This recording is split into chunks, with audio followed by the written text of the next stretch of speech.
अरुणाचल प्रदेश, वहां भाजपा और कांग्रेस के अलावा कोई नहीं है, लेकिन अरुणाचल प्रदेश में अभी विधानसभा का चुनाव भी लोकसभा के साथ हो रहा है। वहां नामांकन हुआ, भारतीय जनता पार्टी के 10 विधायक वहां निर्विरोध निर्वाचित हुए, क्योंकि कांग्रेस को प्रत्याशी ही खोजने से नहीं मिला। यह शुभ संकेत जब अरुणाचल में यहां आ रहे हैं, तो यहां तो उत्तर प्रदेश तो कमल के फूल का गढ़ है, माननीय नरेंद्र मोदी जी का गढ़ है। यही बाबा विश्वनाथ जी के नगरी से वह लोकसभा के प्रत्याशी हैं, यही से सांसद बनकर के देश का नेतृत्व करने का काम करते हैं। एक भारत श्रेष्ठ भारत की कल्पना करते हुए आज मैं आपको बताना चाहता हूं, जैसे आपने आजमगढ़ का सूखा समाप्त कर दिया और बता दिया कि आजमगढ़ हम जीत सकते हैं, वैसे ही आज यहां मुझे बताते हुए आपको प्रसन्नता हो रही है कि जैसे हम पूरे उत्तर प्रदेश की 80 की 80 सीटें जीत रहे हैं, देश के अधिकांश राज्यों में इंडी गठबंधन का खाता खुलने वाला नहीं। वो घबराए हैं, मोदी जी के तीसरी बार आने के भय से भयभीत हैं। मोदी जी ने क्या कहा कि न खाऊंगा न खाने दूंगा, और जिसने भी खाया है उससे भी वसूल करके गरीब की भलाई में, देश की भलाई में लगा दूंगा, यही ना कहा है। अब ये सारे विरोधी केवल एक ही बात चाहते हैं कि जो हमने पहले भ्रष्टाचार किया है, देश को लूटा है, गरीबों को लूटा, किसानों को लूटा, नौजवानों को लूटा, उसका हिसाब ना लिया जाए। मोदी जी ने कहा जिसने भी देश को लूटा है, जिसने प्रदेश को लूटा है, उनसे मैं पाई पाई वसूल किए बगैर चैन से नहीं बैठूंगा। अगर अभी मोदी जी, मेरे साइबर योद्धाओं, सोशल मीडिया के कार्यकर्ताओं, आप बताओ, अगर माननीय मोदी जी कह दे कि चलो अच्छा पिछला हिसाब माफ किया जाता है, तो आप समझिए जिस समय मुंह से एक शब्द यहां निकल जाए प्रधानमंत्री मोदी जी के, उसी क्षण से श्री राहुल गांधी जी, श्री अखिलेश यादव जी, ममता बनर्जी जी सहित सभी इंडी गठबंधन और जो भाजपा विरोधी दल के नेता हैं, ये मोदी चालीसा पढ़ना शुरू कर देंगे। लेकिन मोदी जी, जिसने देश को लूटा उसे माफ करना चाहिए क्या? एक मुख्यमंत्री थे झारखंड के, इस समय वो जेल में है, और एक मुख्यमंत्री दिल्ली के हैं, वो तिहाड़ जेल में है। बहुत सारे लोगों को मालूम है कि उनका भी नंबर लगने वाला है, क्योंकि उन्होंने भ्रष्टाचार किया। अब भ्रष्टाचार मुक्त भारत बनाने के लिए भ्रष्टाचारियों को सजा देना पड़ेगा कि नहीं देना पड़ेगा? और ये भ्रष्टाचार की जो इमारत खड़ी किया इन सारे विरोधी दलों के लोगों ने मिल करके, करना क्या है? इस इमारत को ढहाने के लिए कुछ नहीं करना, केवल कमल का बटन दबाना है। ये भ्रष्टाचार की इमारत सदा के लिए ढह जाएगी, भारत भ्रष्टाचार मुक्त हो जाएगा। कमल का बटन दबाने का कष्ट देना है कि भ्रष्टाचार मिटाना जरूरी है, बताओ।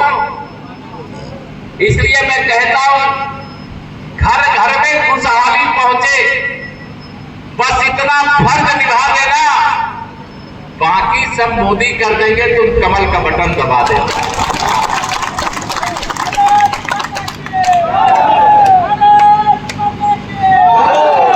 कमल का बटन दबा देना। अगर एक कमल का बटन दबाने से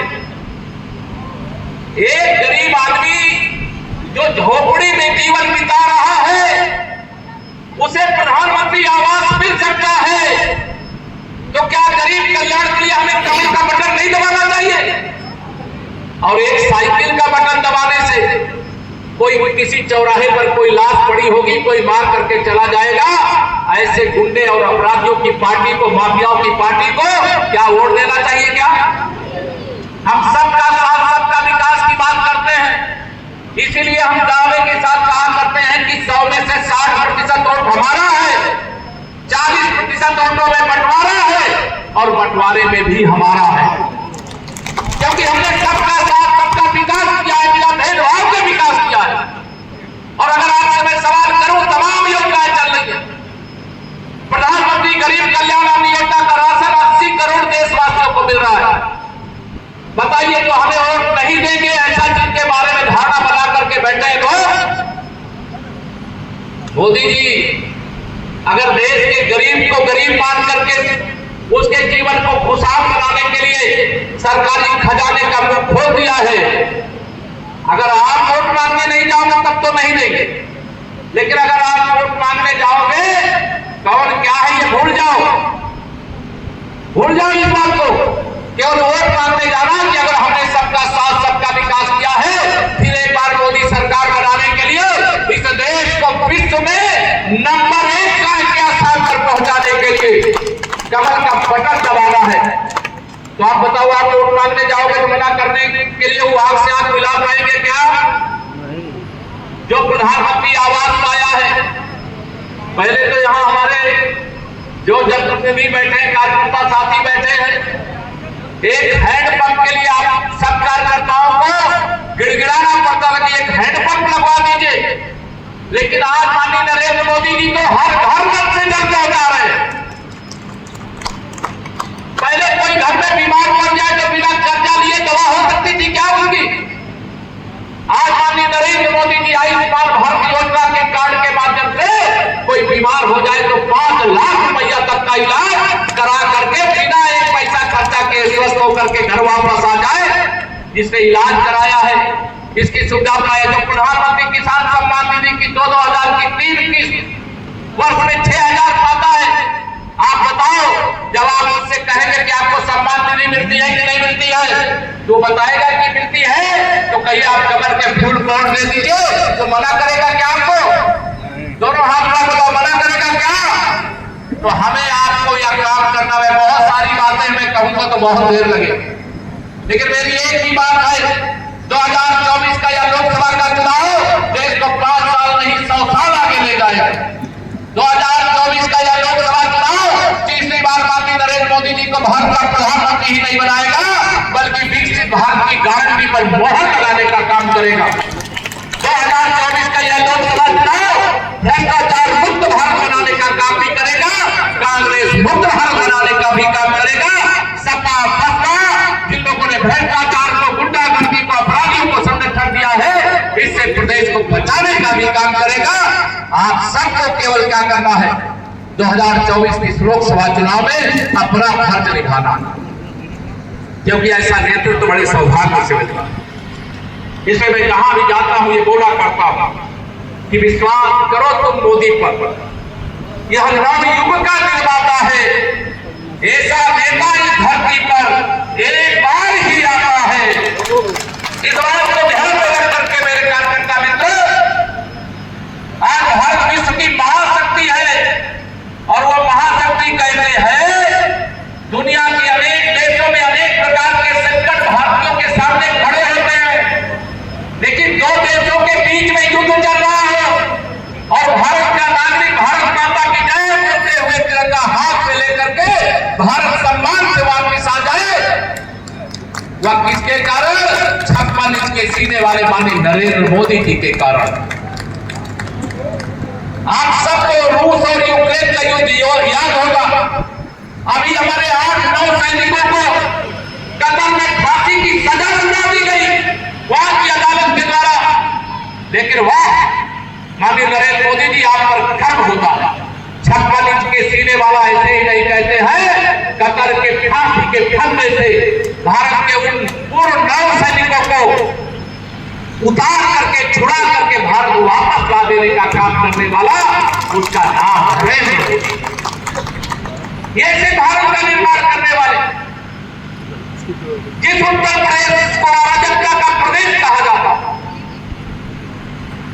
जमीन मकान दुकान को कब्जा करना जैसे खिलवाड़ हो गया था।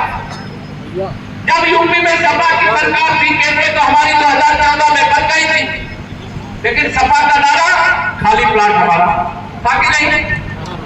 था कि नहीं? सपा का नारा खाली प्लाट हमारा। जिनके पास कोई प्लाट बचा है, क्या साइकिल का बटन दबा करके अपना प्लाट कब्जा करवाना चाहोगे क्या? और सपा के नारा खाली प्लाट हमारा, खाली दुकान हमारी, ये जो नारा लगाते थे उनके समय यही नारा लगता था, जिस गाड़ी में सपा का झंडा उस गाड़ी में निश्चित गुंडा रहता था कि नहीं रहता था? आज तक गुंडागर्दी करने वाले गुंडा ही कर सकते हैं क्या? आज मैंने सुना है कि समाजवादी पार्टी के राष्ट्रीय अध्यक्ष श्री अखिलेश यादव जी गाजीपुर आए, आप समझ गए होंगे। मुझसे आज सुबह से ही पत्रकार साथी पूछ रहे थे आज वहां पर आए। अरे यार मैं कहा जाने तो मुझे क्या करना है, वो जाएंगे हमारा 1 लाख वोट बढ़ाएंगे, हमारा घटाने कुर्सी आसान नहीं रही है। हम तुष्टीकरण की राजनीति नहीं करते, हम सबका साथ सबका विकास करते। जिस कांग्रेस के साथ उन्होंने गठबंधन किया है उसका घोषणा पत्र आया है, झूठ का पुलिंदा है। झूठ बोलने की ऑटोमेटिक मशीन जो कांग्रेस है, वो झूठ बोलने वाली ऑटोमेटिक मशीन के मुखिया श्री राहुल गांधी जी का सुनते हो ना, लोग सुने कि नहीं सुने मैं नहीं जानता। वो कहते मैं एक ऐसी मशीन लाऊंगा आप मुझे प्रधानमंत्री बना दो कि आप एक तरफ से आलू डालोगे दूसरी तरफ से सोना निकल करके आएगा। सुना है कि नहीं सुना है? सोशल मीडिया वाले ज्यादा सुने होंगे सब मेरे साथ। तो ऐसे ऐसे जो प्रधानमंत्री पद के लिए 3 बार लॉन्च किए जा चुके हैं लेकिन वह लॉन्च नहीं हो पाए, देश ने उनको समर्थन नहीं